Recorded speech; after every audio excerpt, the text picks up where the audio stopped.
ہم تو رکھتے ہیں مسلمانوں کا دین، دل سے ہے خدا میں ختم المرسلین۔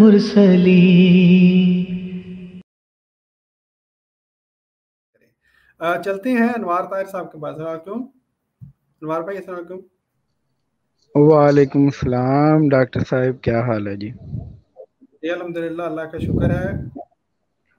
جی محترم۔ جی ڈاکٹر صاحب، میں کوئی بات کرنا چاہتا ہوں، اسی لیے حاضر ہوا تھا کہ پچھلے پروگرام میں بھی میں نے عرفان برق صاحب کو یہ چیلنج دیا تھا کہ آ کے گفتگو کریں، تو میرا خیال ہے وہ نہیں آئے ابھی تک۔ عرفان برق صاحب تو میرے بھائی، ہم ان کو اتنے عرصے سے چیلنج دے دے کے تھک گئے ہیں۔ عرفان برق صاحب کہاں ہمارے ساتھ گفتگو کرتے ہیں، وہ صرف آپ کو پتہ ہی ہے ان کی جو حالتیں ہیں، ان کو صرف سے وہ پیسے کمانے والے بندے ہیں، انہوں نے ہمارے ساتھ تھوڑی گفتگو کرنی ہے۔ جی یعنی جن مرتدین کو وہ لا رہے ہیں ویڈیو کے اوپر اور بلا رہے ہیں، ان میں سے کئیوں کو ذاتی طور پہ جانتا ہوں میں۔ ان بندوں کو ذاتی طور پہ میں ترلے کرتا رہ گیا ہوں کہ حضرت مسیح موعود علیہ الصلوۃ والسلام کی کتابیں پڑھ لو۔ یہ حضور نے فرمایا کہ میری کتاب حقیقت الوحی جو پڑھ لے گا، اس کے اندر خدا تعالیٰ خاص ملکہ رکھ دے گا کہ وہ مخالفین سے بات کر سکے گا۔ جی جی۔ تو لیکن نہیں پڑھی انہوں نے، بالکل نہیں پڑھی، اور اتنا چھوٹا سا قرآن مجید کی آیت کریمہ سے جو اس نے استدلال لیا ہے، اتنی سی بات کا بھی اگر وہ بچہ جواب نہیں دے سکا، کئی مرتد ہیں جو ہو رہے ہیں اور نعرے لگا دیے جناب ختم نبوت کے، تو یہ عرفان محمود برق صاحب اگر اس پروگرام کو سنیں تو ان کو یہ چاہیے کہ اپنی ختم نبوت کے مذہب کو واضح کریں کہ یہ بندے جو ان کے ہاتھ پہ اسلام قبول کر رہے ہیں، یہ کس اسلام میں جا رہے ہیں، کون سا اسلام ہے ان کا؟ خادم رضوی صاحب کا، اعلیٰ حضرت صاحب کا اسلام ہے؟ وہ تو یہ جری اللہ بھائی اکثر بتاتے رہتے ہیں کہ اعلیٰ حضرت صاحب کا کیا اسلام ہے۔ جی بالکل جی، جزاک اللہ انوار طاہر بھائی۔ میں نے چلیں آپ نے بات شروع کر دی ہے، ایک جلدی سے ایک نا پوسٹ عرفان محمود برق صاحب کی دکھاتا ہوں، کیونکہ عرفان محمود برق صاحب جو ہیں، ان کو میں بڑے عرصے سے خاکسار بھی کہتا رہا کہ جناب کدی ساڈے ول بھی کوئی نظر کرم کرو، کوئی ساڈے نال بھی گل کر لو۔ یہ جناب عرفان محمود برق صاحب ہیں پیارے بھائیوں، ان کی یہ پرانا یہ وتیرہ ہے کہ وہ بندے جو پہلے ہی کمزور ہیں، جو ان کی اپنی کوئی مجبوریاں ہوتی ہیں، ہم ان میں نہیں جاتے، یہ اس بندے کو پکڑیں گے اور جناب اس کے بعد لمبا اس کا قد جان بوجھ کے بڑا کرتے ہیں، اس لیے کہ وہ لوگوں کو پتا چلے جی بڑا بڑا قادیانی عرفان محمود برق صاحب نے انہوں مرتد بنا لیا ہے جی۔ اب یہ بنایا کہ جناب ان کی تحریخات میں ان کی جو گندی زبان ہے وہ خود ہی آپ دوست پڑھ لیں، لیکن یہ اب دیکھیں نا، قادیانی بچوں کی تنظیم اطفال الاحمدیہ کے سابق منتظم، اچھا اب یہ جان بوجھ کے ایسی جارگن وہاں پہ استعمال کرتے ہیں کہ بندہ کہے گا پتہ نہیں کتنا بڑا جناب یہ بندہ انہوں نے کر لیا ہے احمدی۔ اب ہم احمدیوں کو پتا ہے اگر یہ اطفال احمدیہ کی تنظیم کے کوئی رہے بھی ہیں تو وہ کوئی ایک چھوٹی سی ایک تنظیم ہے، کوئی اتنی بڑی بات تو ہے نہیں۔ پھر جناب قادیانیوں کے سرگودا کے یعنی کہنا چاہتے ہیں سب سے بڑی جو مسجد ہے اس کے سابق امام ہیں جی۔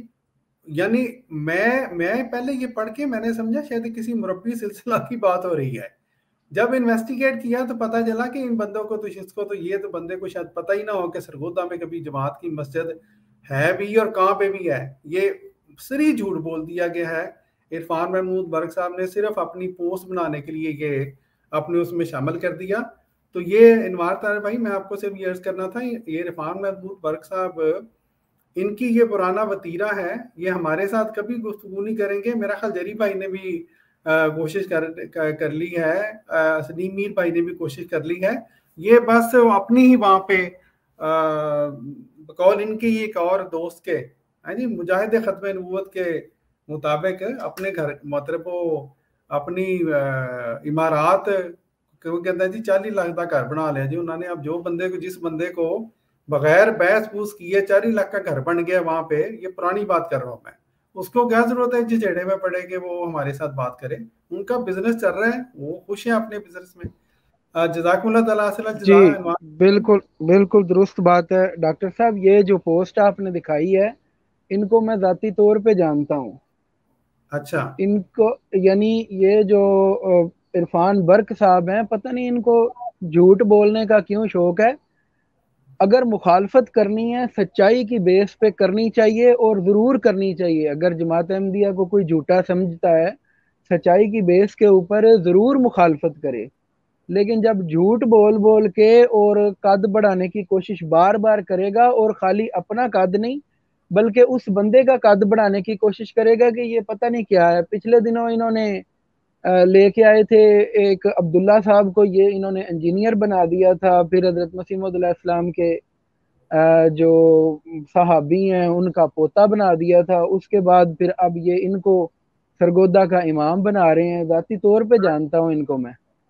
ठीक, जी बिल्कुल। तो जज़ाकुमुल्लाह मामला ये है कि अगर ये बाज लोग जो हैं ये निज़ाम से बदजन है, मैं अर्ज करता हूं कि अगर निज़ाम से बदजन होने की वजह से इस्लामी तालीम जो है वो झूठी हो जाती है, तो जो शिया इस बदजन रहे खुलफा से और आज तक बदजन है उनको फिर क्यों नहीं सच्चा कहते, उनको क्यों नहीं सच्चा मान लेते। बिल्कुल उसी शियों की पैटर्न के ऊपर ये लोग भी बागी बनते हैं। कोई नया जी पैटर्न नहीं आया इनका।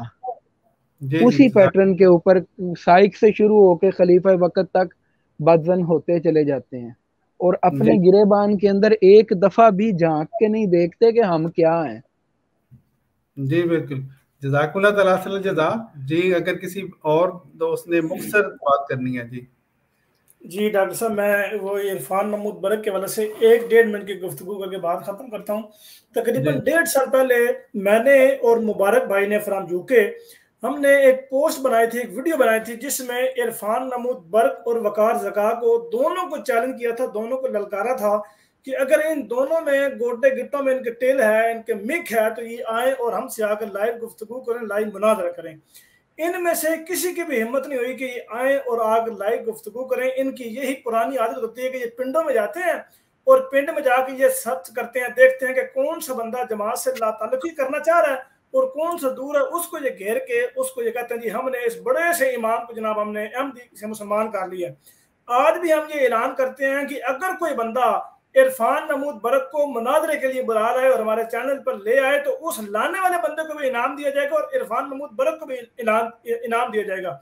ये जो खत्म नबूवत के मुनकर होने के इल्जाम देते हैं, अगर ये इरफान महमूद बरक आकर सिर्फ अपना फिरका ही बता दे, बाकी गुफ्तगू बाकी मुनाजरा तो बहुत बात की बात है। अगर आके ये अपना सिर्फ फिरका बता दे कि मेरा इस जमात से ताल्लुक है, मैं उस बंदे को यकीन करें कि मैं एलानिया तौर पे 1 लाख रुपए इनाम देने को तैयार हूँ। अगर सिर्फ आकर ये ऐलान कर दे, मुनाजरा तो बहुत दूर की बात है, वो तो बहुत दूर की बात है। अगर मुनाजरा कर दे तो मुनाजरा अगर खत्म नबूवत अकीदा रख ले और उसके ऊपर वो जो अकीदा उनके तय है उसको साबित कर दे तो हम जमात अहमद को एलानिया छोड़ देंगे और उसकी हाथ पे बात करके जो वो इनाम मांगेगा उसको देंगे। बाकी इंशाल्लाह मुझे एक दोस्त ने रब्ता डॉक्टर साहब किया था इटली से, वो बंदा इरफान महमूद को पर्सनली जानता है। उसने बताया मुझे कि वो उसने अपने ससुर के पैसों से किस तरह उसने हथियाए हैं पैसे उसके।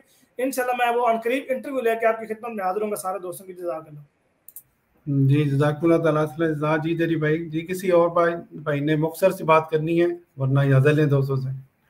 जी डॉक्टर साहब, परसों मेरी भी इस पर्सनल में इससे हुई है इरफान बर्क से, तो इसने बड़ी गालियां वगैरह दी हैं। तो मैंने इसको कहा कि यार तू गालियां ना दे, तो मौजू रख लो और मेरे साथ बात करो। तो उसके बाद उसने बात ही नहीं की दोबारा। ये जो गालियों वाली बात है ना, ये तो उसका पुराना वतीरा है। यानी गालियों के अलावा तो इस बंदे को मुझे लगता है आता ही कुछ नहीं है सवाए इसके। यानी पर्सनल मैंने जब भी कभी कोशिश की है कि इसके साथ कोई बात कर सकूं, फौरन गालियों पे उतर आता है। उसको पता है कि ये गालियों का ज़ाहिर है, हमने गालियों का क्या जवाब देना है। हम तो जो हमें इस्लामी मेयार सिखाए गए हैं उनमें तो इस तरह की गुफ्तगू की इजाज़त ही नहीं है हमें।